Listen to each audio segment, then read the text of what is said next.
사도행전 22장 1절에서 16절까지 말씀입니다. 오늘 본문 말씀은 사도 바울이 예수님을 만나고 그의 인생이 완전히 달라진 다메섹 도상의 사건을 사람들에게 말하고 있는 내용입니다. 어제 상황과 좀 연결을 해보면 이렇습니다. 어제 선동당한 군중들이 사도 바울을 죽이려고 붙들어서 때리던 중에 그 소란함 가운데 천부장이 군대를 끌고 와서 그것을 해결하게 되죠. 천부장의 개입으로 사도 바울을 보호하여서 영내로 데려가게 되었습니다. 그렇게 데려갈 때 사람들은 계속해서 바울을 죽이라고, 바울을 없애라고 소리치며 따라갔었습니다. 그리고 바울은 천부장의 허락을 받아서 사람들에게 자신이 예수님을 만난 사건을 알려주게 되는 내용이 오늘 본문의 내용입니다. 오늘 본문의 내용을 보면 바울은 나도 여러분들처럼 열심히 하나님에 대한 열심을 가지고 그렇게 주를 위해서 하나님을 위해 살았던 사람이었다라고 시작합니다. 오늘 3절, 4절 이것이 그 내용이죠. 나도 여러분처럼 열심히 있었다. 이 사람들이 지금 막 뜨겁잖아요. 바울이 잘못됐다라고 생각하고 그렇게 열심히 바울을 박해하고 이렇게 할 때 나도 그랬었다. 그런데 나도 그 가운데 다메섹 도상에서 예수님을 만났고 나를 부르신 이유가 무엇인지를 주님께서 알려주셨다라고 하는 내용을 지금 오늘 본문은 기록하고 있는 것이죠. 사도 바울은 오늘 본문에서 예수님을 만난 그 사건을 지금 전해주고 있습니다. 내가 어떻게 예수님을 만났는지, 내 인생은 어떻게 바뀌었는지 사람들에게 요즘 말로 하면 간증을 하고 있는 것입니다. 자, 이렇게 간증을 하는데 지금 이 사람들이 누구인가를 좀 생각해 보면 사도 바울에게 상당히 적대적이고 사도 바울을 지금 조금 전까지 죽이려고 했던 사람인데 바로 이 사람들에게 내가 만난 예수를 전해주고 있는 거예요. 우리도 좀 이 말씀을 적용해 본다면 우리가 복음을 전하는 대상은 누구인가를 한번 생각해 볼 필요가 있어요. 사람들은 일반적으로는 자기한테 잘하고 자기 마음에 좀 잘 맞고 내 마음에 좀 적절한 사람들과 대화하기를 좋아하고 또 그런 사람들에게 복음 전하고 그런 사람들에게 전도하려는 그런 마음을 가지고 살아갑니다. 아무래도 마음이 편하고 잘 맞으니까요. 만약에 여러분을 비난하고 여러분을 조롱하고 여러분의 인격을 무시하고 때로는 여러분에게 폭력적인 그런 행동을 하는 사람이 있는데도 그들에게 복음을 전한다? 사실 그건 쉬운 일이 아니죠. 근데 오늘 본문에 등장하는 사도 바울을 보면 조금 전까지만 해도 자기를 죽이려고 했던 그 사람들에게 본인이 어떻게 예수님을 만났고 내 인생이 어떻게 바뀌었는지를 지금 간증하고 선포하고 있는 것이죠. 우리의 삶도 동일해야 된다는 겁니다. 저와 여러분이 복음을 전하고 전도를 하고 때로는 교회 공동체 안에서 사람을 대할 때 우리가 예수를 믿는다라고 말하면서도 복음을 전한다라고 말하면서도 내 마음에 조금만 들지 않으면 내 생각과 조금만 다르면 복음을 전하는 자가 아니게 되는 거예요. 판단하고 비난하고 조롱하고 그 사람이 복음을 받아들이든 말든 상관없는 상태로 우리가 그렇게 변해버릴 때가 있다는 거죠.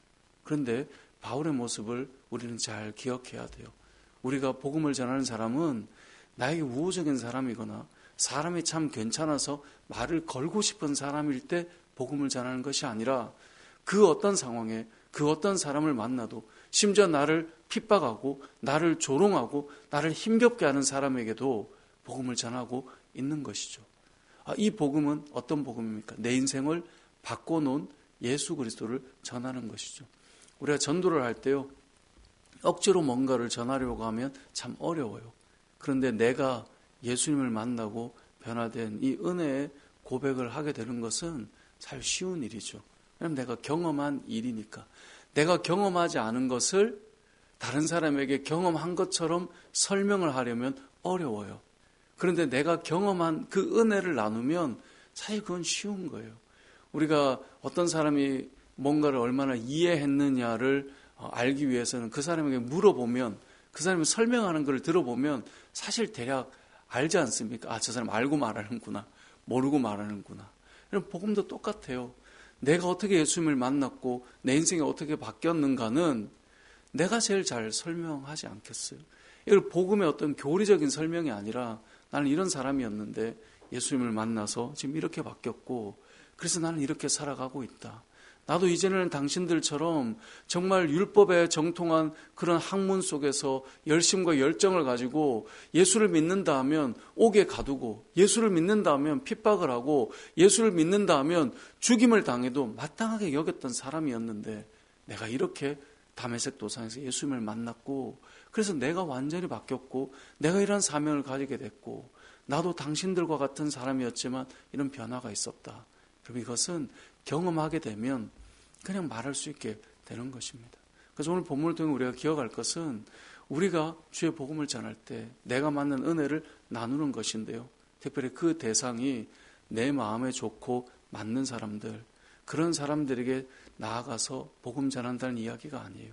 조금 전까지만 해도 소리 지르고 나를 조롱하고 비난하고 폭력적이었던 그 사람들에게 내가 만난 예수님을 전할 수 있는가? 이것이 우리에게 알려주는 첫 번째 메시지입니다. 두 번째로 기억할 것은 바울이 복음을 전할 때 어떤 언어를 썼느냐 하는 것입니다.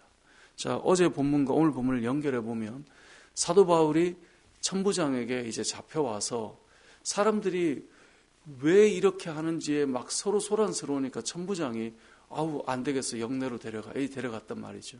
그때 이제 좀 잠잠해졌을 때 바울이 천부장에게 제가 당신에게 말을 좀 해도 되겠습니까? 라는 말을 어떤 언어를 썼냐면 헬라어로 이야기했어요. 왜냐하면 천부장은 로마의 군인이잖아요. 그러니까 그들의 언어로 말한 거예요. 그래서 천부장이 놀랐던 거죠. 아니 너가 헬라 말을 아느냐? 그러면서 너가 애굽인이었던 줄, 애굽인 줄 알았다. 이제 이 말을 했단 말이에요. 그러니까 천부장에게 요청할 때, 정중하게 말할 때는 헬라 말을 했었어요. 그게 어제 보았던 21장 37절이에요. 내가 당신에게 말을 좀 할 수 있느냐? 이르되 너가 헬라 말을 아느냐? 헬라 말을 했단 말이죠. 자, 그 다음에 이 천부장에게 요청한 것이 이 백성들에게, 이스라엘 사람들에게 내가 좀 말을 할 수 있게 달라. 그래서 유대인들에게 말을 하게 될 때는 어떻게 말을 합니까? 40절에 보니까 천부장이 허락하거늘 바울이 층대 위에 서서 백성에게 손짓하여 매우 조용히 한 후에 히브리 말로 말하니라. 이번에는 히브리 말로 말하고 있어요. 그래서 2절에 그들이 그가 히브리 말로 말함을 듣고 더욱 조용한지라 라고 되어 있습니다. 지금 천부장에게 말할 때는 헬라 말을 했고요. 지금 이 유대인들에게 말할 때는 히브리 말로 하고 있어요. 무엇을 성경이 왜 이런 의도로 기록하고 있느냐? 지금 바울은 누구에게 말할 때 어떤 언어를 쓰고 있느냐를 알려주고 있는 거예요. 우리가 언어를 많이 공부해야 된다. 어떤 이런 의미이기보다 어떤 사람에게 어떤 언어를 쓸 거냐라고 하는 것은 듣는 사람의 언어로 말을 하고 있다라고 하는 것. 지금 바울은요, 천부장에게는 천부장의 언어로 말하고 있고 유대인들에게는 유대인의 언어를 쓰고 있어요. 이게 전도하는 사람들이 가져야 될 언어입니다. 복음을 전하는 사람들은요, 듣는 사람들에게 맞는 언어를 써야 된다라고 오늘 본문은 우리에게 알려주고 있는 겁니다. 예를 들어서 우리가 아이들에게 복음을 전하게 됐어요. 그러면 그 아이의 언어로 설명해 줄 수 있어야 돼요. 어른들에게 복음을 전한다? 그럼 어른에 맞게 복음을 전하는 언어를 가지고 있어야 되는 거예요. 우리가 누군가에게 말을 할 때는요, 상대방의 언어로 다가갈 수 있어야 그 사람이 그 말을 조용히 하고 경청하게 된다는 것을 알려주고 있는 거예요. 바울이 천부장에게 맞는 헬라어를 또 유대인들에게 맞는 히브리 말을 쓰는 것처럼 복음을 전하는 바울은 지금 그때그때 맞게 언어를 달리하고 있는 거죠. 바울은 복음을 전할 때요, 자신은 유대인에게 전할 때는 유대인의 옷을 입었다 그랬고 헬라인에게 복음을 전할 때는 헬라인의 옷을 입었다 그랬어요. 우리가 세상을 살면서 우리의 인생을 완전히 바꿔놓으신 하나님의 은혜를 전할 때는 그 상대방에게 맞게 그들이 들을 수 있게, 그들이 그 말에 귀 기울일 수 있게 그 말로 다가가는 것. 그게 복음 전하는 사람들의 자세라는 거죠. 듣는 자들의 언어를 사용하는 것입니다. 근데 대부분 사람들은 자기 중심일 때가 많아요. 누가 뭐 어떤 말을 듣든 나는 이런 사람이야. 너희가 나를 받아들여. 이렇게 접근하는 것은 이 성도가 복음을 전할 때 자세는 아니겠죠. 저도 이렇게 말씀을 늘 준비하고 전하지만 오늘 이 본문을 생각하면서 더욱 그런 생각을 많이 해봤습니다. 내가 만나는 사람들에게 그 사람들의 관심사와 그 사람들의 생각과 그 사람들이 살아가는 세상 속에 들어가 그들의 머릿속에 있는 그것을 가지고 복음을 나눌 수 있는 것인가, 이런 생각들을 해보게 되는 거죠. 사역을 하다 보면요, 그냥 바로 목사가 아니잖아요.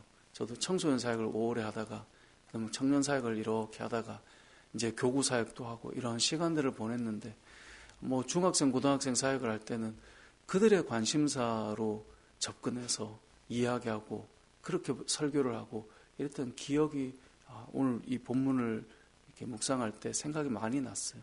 아마 여러분들도 그랬을 거예요. 꼬맹이들에게 예수님의 사랑을 이야기할 때는 그들에게 맞게 다가가지 않겠어요. 오늘 본문에서 우리가 기억해야 될 이 두 번째 메시지, 바울이 그 사람들에게 맞는 언어를 가지고 늘 접근해 갔었다라고 하는 것을 우리는 기억할 필요가 있다는 것이죠. 말씀을 정리해 보겠습니다. 저와 여러분은 세상 앞에 복음을 전하는 사람들입니다. 이 복음은 우리가 예수님의 십자가와 그 은혜의 교리들을 이야기하기 전에 바울은 오늘 22장의 이 내용을 9장에서 경험한 사건을 그대로 지금 소개하고 있고요. 앞으로 26장에 가면 이 똑같은 이야기 또 해요. 자기가 어떻게 예수님 만났는지. 저와 여러분이 복음을 전할 때 나를 바꿔놓으신 예수님의 그 은혜와 사랑을 나눌 수 있는 그런 복음을 전할 수 있는 전도자의 삶이 되고 간증하고 선포하는 사람이 되었으면 좋겠고요. 그 대상이 여러분이 좋아하는 사람이 아니라 조금 전까지만 해도 나를 핍박하고 나를 때리고 폭력적으로 대하던 그 사람들에게 복음을 전하고 있는 것을 볼 때 우리가 복음 전하는 대상이 누구인가를 좀 생각해 볼 것이고 보아야 할 것이고, 더 나아가서 복음의 언어는 그 듣는 사람들의 언어로 접근하고 나아가고 있다라고 하는 이 바울의 모습을 통해서 오늘도 우리가 누군가를 만날 때 우리가 예수님의 이름을 나누고 그 사랑을 나눌 시간이 찾아오게 된다면 그들의 말을 잘 듣고 그들의 관심을 잘 기억하고 그들의 언어로 다가가서 그들의 인생에 그 놀라운 변화를 일으켜 주실 예수님의 그 사랑을 그들의 언어로 그들의 삶으로 녹여내서 오늘도 전도하고 복음을 나눌 수 있는 그런 저와 여러분의 삶이 되시길 주님의 이름으로 축복합니다. 아멘.